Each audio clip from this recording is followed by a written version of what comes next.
மும்மொழி கொள்கை ஏற்கனவே அமல்படுத்த வேண்டும் என்று முயற்சி செய்த பொழுது அந்த முயற்சி தேவையற்றது என்று கருதி அந்தந்த மாநிலங்களில் எந்தெந்த மொழியை அவர்கள் கற்க வேண்டும் என்று விரும்புகிறார்களோ அந்தந்த மொழியில் கற்கலாம் என்று ஜவஹர்லால் நேரு அவர்கள் பிரதமராக இருக்கும் பொழுது இருமொழி கொள்கையை நீங்கள் தொடர்ந்து கடைபிடிக்கலாம். தாய் வழி கல்வி தமிழ் மொழி, பிற வழி கல்வி தொடர்புக்கு ஆங்கில மொழி என்று தமிழ்நாடு தேர்ந்தெடுத்தது. அந்த அடிப்படையில் ஜவஹர்லால் நேரு அவர்கள் தெளிவாக நீங்கள் இருமொழி கொள்கையை நீங்கள் நடைமுறைப்படுத்தலாம், அதை கடைபிடிக்கலாம், எந்தவித திணிப்பும் இருக்காது என்று சொல்லியிருக்கிறார்கள். ஆனால் இப்பொழுது பாஜக அரசு வந்ததிலிருந்து புதிதாக RSS உடைய சித்தாந்தத்தை புகுத்த வேண்டும் அல்லது திணிக்க வேண்டும் என்ற அடிப்படையில் மும்மொழி கொள்கை, குறிப்பாக இந்தியை படிக்க வேண்டும் என்று கட்டாயப்படுத்துகிறார்கள். யார் எந்த உணவை உண்ண வேண்டும், யார் எந்த கல்வியை கற்க வேண்டும் என்பதெல்லாம் அவரவர்களுடைய உரிமை. யார் எந்த உடையை உடுத்த வேண்டும் என்றது அவருடைய உரிமை. இந்த உரிமை, கலாச்சாரம், பண்பாடு, இலக்கணம் தெரியாத பாஜக தலைவர்கள் இப்படி வாய்க்கு வந்ததை பேசி வருகிறார்கள். ஆக ஜவஹர்லால் நேரு மிகவும் தெளிவாக சொல்லியிருக்கிறார், இருமொழி கொள்கையை நீங்கள் கடைபிடிக்கலாம் அப்படி என்று எழுத்துப்பூர்வமாக அறிவிப்பு செய்திருக்கிறார்கள். நவோதயா பள்ளிக்கூடங்கள் வரும்பொழுது கூட எங்களுடைய காங்கிரஸ் பிரதமர், குறிப்பாக எங்கள் தலைவர் ராஜீவ்காந்தி அவர்கள் இருக்கும் பொழுது என்ன நடந்தது என்றால், நவோதயாவை நாங்கள் ஏற்றுக்கொள்ள மாட்டோம் என்று தமிழ்நாடு சொல்லும் பொழுது அதற்காக எந்தவித ஆட்சேபனையும் நிபந்தனையும் விதிக்கவில்லை. எந்தெந்த மாநிலங்கள் நவோதயா பள்ளிக்கூடங்களை ஏற்றுக்கொண்டதோ அந்தந்த மாநிலங்களில் நடைமுறைப்படுத்தப்பட்டன. தமிழ்நாடு ஏற்றுக்கொள்ளவில்லை.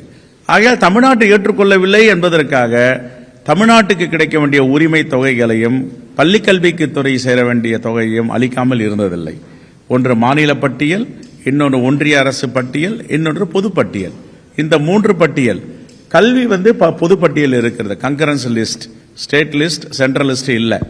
அப்படி பொதுப்பட்டியல் இருக்கும் பொழுது சட்டப்பூர்வமாக அரசியலமைப்பு சட்டம் இதை ஒரு பொழுதும் மாற்றங்கள் கொண்டு வரும் பொழுதும் தமிழ்நாடு அரசு போல் மாநில அரசுகளை கலந்து ஆலோசனை செய்து ஒருமித்த கருத்து வந்த பிறகுதான் நடைமுறைப்படுத்த முடியும் என்று தெளிவாக இருக்கிறது. இது கூட தெரிந்து கொள்ளாத அமைச்சர்களாக இருப்பவர்கள், தலைவர்களாக இருப்பவர்கள் வாய் புளித்ததா பாங்காய் புளித்ததா என்று தெரியாமல் வந்ததையெல்லாம் வாய்க்கு வந்ததை பேசிக் கொண்டிருக்கிறார்கள். இதெல்லாம் அருவருக்கு தகுந்தது. தமிழ்நாட்டு நலனுக்கு எது நன்மையோ, தமிழ்நாட்டு மக்களுக்கு எது சரியோ அதை மத்திய ஒன்றிய அரசிடம் சொல்லி இவர்கள் நடைமுறைப்படுத்த முயற்சி செய்ய வேண்டும். இன்னைக்கு 40 லட்சம் மாணவர்களுடைய கல்வி என்ன நிலையில் இருக்கிறது என்பதை அவர்கள் எண்ணி பார்க்க வேண்டும். 30,000த்திற்கு மேற்பட்ட ஆசிரியர்கள் பணியாற்றுகிறார்கள். மாற்றுத்திறனாளி குழந்தைகள் படிக்கிறார்கள். மாற்றுத்திறனாளி ஆசிரியர்கள் இருக்கிறார்கள். சீருடைய வழங்க வேண்டும். இப்படி பல கல்வியில புரட்சிகரமாக தமிழ்நாடு அரசு நடத்தி கொண்டிருக்கிறது. இதையெல்லாம் உள்வாங்காமல் அடுத்த தலைமுறையை உருவாக்குவதற்கு யோசிக்காமல் அரசியல் செய்து கொண்டிருப்பது நாகரிகம் அற்றது. இது நாகரிகமாக கருத முடியாது. ஆகவே பாஜக அரசு இதில் தலையிட்டு எங்களுக்கு கிடைக்க வேண்டிய உரிமை தொகையை நீங்கள் அளிக்க வேண்டும்.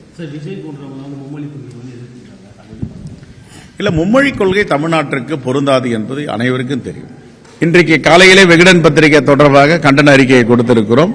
இதையெல்லாம் பத்திரிகை சுதந்திரத்தை பறிப்பதற்கு சமமாக அவர்கள் செய்து கொண்டிருக்கிறார்கள். ஒருபோதும் இந்திய மக்கள் அனுமதிக்க மாட்டார்கள். பத்திரிகை என்பது 4வது தூண்.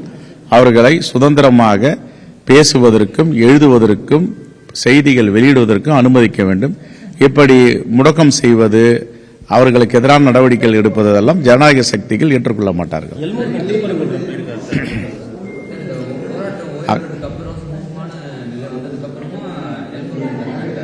பாஜக என்றாவே கலவரத்தை ஏற்படுத்தணும், மத நல்லிணக்கத்தை கெடுக்கணும், மதவெறியை தூண்டணும். இதுதான் பாஜக.